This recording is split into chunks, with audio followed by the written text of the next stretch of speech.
Et salut les bouquetins, c'est Marie, j'espère que vous allez bien. Aujourd'hui, je suis très contente de vous retrouver pour une nouvelle vidéo. Comme vous avez pu le voir en cliquant justement sur cette vidéo, vous avez pu voir que j'ai changé de pseudo. Parce que bon, Marie Dessinelli, c'était sympa comme pseudo, mais en fait, comme je vous parlais pas de dessin, ça avait pas trop de sens. Donc voilà, je me suis dit, bon, lire avec Marie, c'était un petit peu plus cohérent, donc voilà, j'ai changé de pseudo. Comme vous avez pu le voir dans le titre, toujours, je vais vous faire un book haul de littérature jeunesse. Pas beaucoup de livres, mais l'idée, c'était vraiment de vous présenter mes prochaines lectures jeunesse, en fait. Je vais vous parler d'un SP, donc service presse qu'une de mes amies de promotion m'a prêté. C'est un livre qui sort le 14 mars 2024. Ça s'appelle Liberté, égalité et toilettes sèches de Anne Langlois, publié chez Nathan. Je ne sais pas à quel point la couverture changera au moment de la parution, mais je trouve que celle-ci est très chouette. On va suivre Alix. Alix, c'est une adolescente qui est parisienne, pure souche, on va dire. C'est une histoire qui se passe après le Covid. Ça a son importance. Et il va y avoir la menace d'une nouvelle épidémie. Son père, qui est vraiment hyper hypocondriaque, décide de partir dans leur maison de vacances, parce que ils ont une maison de vacances, pour ne pas vivre la même misère, entre guillemets, que pendant le Covid. Donc ils partent vraiment en catastrophe, et en fait, il va y avoir un orage, et ils vont se retrouver bloqués à mi-chemin, donc sans pouvoir aller jusqu'à la maison secondaire, mais sans pouvoir non plus faire demi-tour. Et ils vont se retrouver accueillis par une communauté de personnes, donc anarchistes et altermondialistes, et donc voilà, au vu de la catégorie socio-professionnelle des parents d'Alix, ça va être un changement drastique. En tout cas, il va y avoir une claque pour les parents d'Alix et j'ai hâte de voir ce que ça va donner. Donc voilà pour cette histoire-là que je vais lire très très bientôt et je pense que ça va être amusant mais pas que. Deuxième livre dont je veux vous parler, c'est Les Derniers des branleurs de Vincent Mandiot, publié chez Pôle Fiction. C'est un livre que j'ai récupéré en boîte à livres parce que ça m'arrive assez souvent de déposer des livres en boîte à livres et de récupérer des livres en boîte à livres, c'est dur à dire. Et donc ce qui m'a donné envie à première vue en fait, c'est la couverture et le titre. Je me suis dit, Les Derniers des branleurs, ça avait l'air rigolo. Et quand j'ai lu à la 4e de couverture, je me suis dit que ça allait être sympa parce que ce n'était pas que rigolo. D'après ce que j'ai compris, on va suivre trois élèves donc, de terminale. Ils vont passer le bac en fin d'année. Et c'est clairement des glandus. C'est vraiment, ils travaillent pas, ils sont là parce qu'il y a de la lumière et voilà, ils n'ont pas vraiment une grosse envie de travailler, on va dire. Et il va y avoir une autre personnage qui, je pense, sera le personnage principal, qui est réfugiée congolaise et qui, elle, travaille énormément pour avoir son diplôme, pour avoir son baccalauréat. Et avec ce contraste de celles qui travaillent beaucoup et ceux qui foutent rien, mais qui ont quand même l'objectif d'avoir le bac.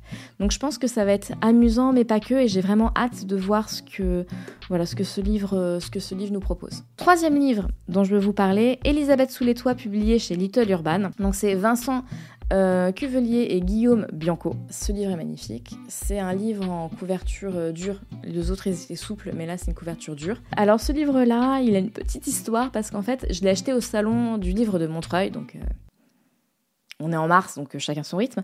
Mais voilà, je l'ai acheté au salon du livre de Montreuil. Et en fait, je l'ai acheté pour plusieurs raisons. Déjà parce que le livre est magnifique. Ensuite, parce qu'il y avait l'auteur et l'illustrateur qui étaient là et qui faisaient des dédicaces. Donc j'avais très envie d'avoir la dédicace, ma première dédicace de livre.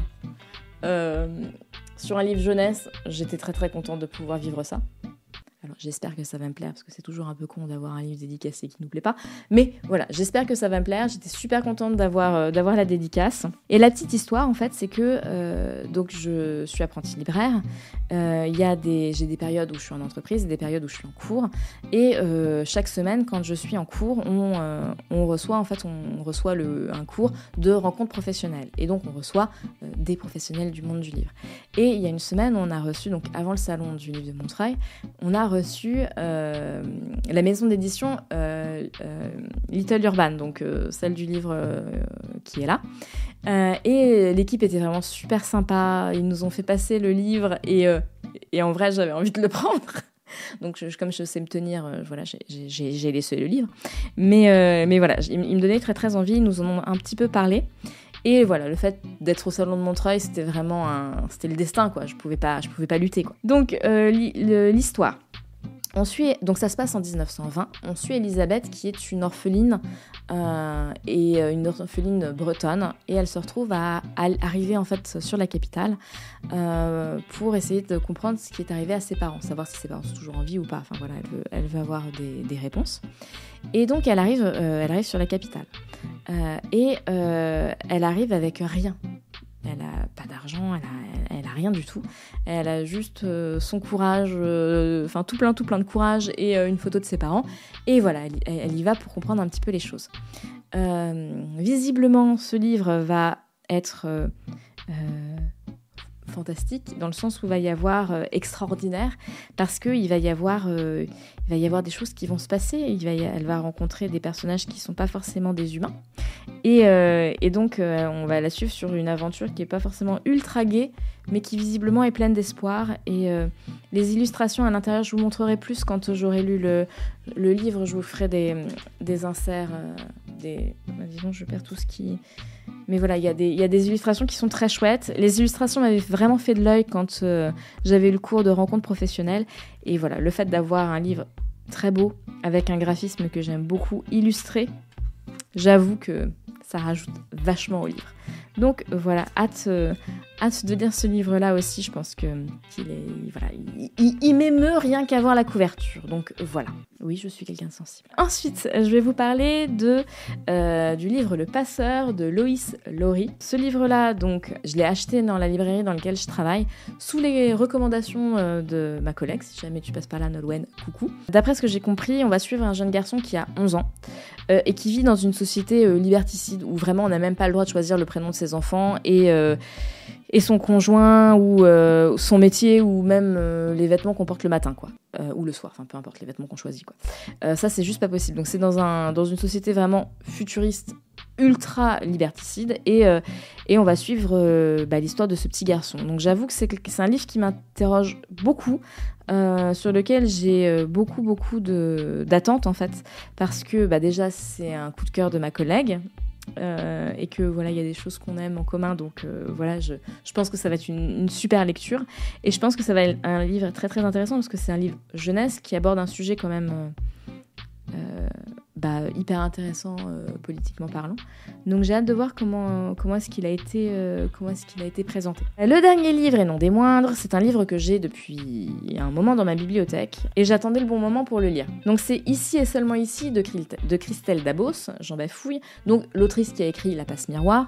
Pour ceux qui me connaissent, vous savez que j'adore La Passe Miroir, c'est peut-être ma saga préférée, vraiment j'adore ce livre. Je trouve que l'univers que Christelle Dabos nous offre est merveilleux, extrêmement bien écrit, extrêmement riche. Les descriptions de l'autrice sont top parce que c'est ni trop précis ni trop flou, donc ça nous donne c'est le parfait dosage pour pouvoir savoir ce qu'elle a voulu dire et en même temps avoir suffisamment de liberté pour pouvoir se créer un imaginaire par rapport à ça. Les personnages sont super, l'histoire est super, les relations entre les personnages c'est super. Je pense que je vais encore dire le mot super encore une fois, mais vraiment c'est un livre que j'adore. Et donc voilà, donc beaucoup d'espoir dans ce livre-là, donc qui est pas du tout dans le même univers que La Passe Miroir, mais qui est écrit par cette autrice-là, donc je pense que la qualité de l'écriture sera la même. Ce livre-là, il m'intrigue, donc c'est pareil, je l'ai acheté il y a un moment, avant d'avoir commencé mon apprentissage, donc voilà, ça fait un moment que j'ai dans ma bibliothèque. D'après ce que j'ai compris, parce que j'ai j'ai écouté une interview de Christelle Dabos au salon de Montreuil, et en fait elle participait à une table ronde, on va dire, qui avait pour sujet principal le harcèlement scolaire. Et donc je pense que peut-être dans ce livre-là sera abordé le sujet du harcèlement scolaire, et je pense que l'aborder sous forme de roman avec un côté fantastique, ça peut être quelque chose d'intéressant et même d'important à lire pour des pré-ados, pour des ados. Donc je trouve que c'est super que ce genre de choses soit proposé. Alors pas le harcèlement scolaire, on est d'accord, je trouve pas ça super le harcèlement scolaire évidemment, mais je trouve ça super qu'il y ait des auteurs qui s'emparent de ce sujet-là pour pouvoir aider des enfants. Voilà, des enfants qui ne seraient pas forcément en mesure de communiquer. Donc je pense que la lecture peut être salutaire dans ce genre de situation-là. Donc j'ai hâte de voir ce que ça va me donner. J'ai pas voulu regarder sur internet les commentaires, les ressentis des lecteurs, donc je vais en fait vous proposer de lire la 4e de couverture, comme ça on se spoile pas. Alors autant les autres livres j'ai pu vous en dire un petit peu plus et tout ça, mais celui-ci, comme c'est un sujet un petit peu touchy on va dire, j'ai préféré vraiment rester sur la 4e de couverture et voilà. Donc c'est parti pour la lecture de la 4e de couverture. Par-dessous la peinture, le plâtre et le ciment, à l'intérieur des murs, au fond de l'invisible, je perçois quelque chose que j'arrive pas encore à nommer. Quelque chose de foutrement féroce qui habite le bâtiment tout entier et qui me rentre dans les os, qui fera bientôt partie de moi. Ici, ne ressemble à nulle part. Ici, n'obéit qu'à ses propres règles. Ici, il y a des bas, des hauts, des pairs et des impairs. Et quoi qu'il arrive, tout le monde passe par ici. Alors, est-ce que ça fait référence au fait qu'on est tous obligés de passer par le collège ? Je ne sais pas. J'espère que cette vidéo vous a plu. Si jamais vous avez déjà lu certains de ces livres, n'hésitez pas, sans spoil, à me dire ce que vous en avez pensé. Écoutez, voilà, je pense que j'ai fait le tour. Je vous dis à très vite pour une prochaine vidéo et d'ici là, portez-vous bien. Bisous les bouquetins.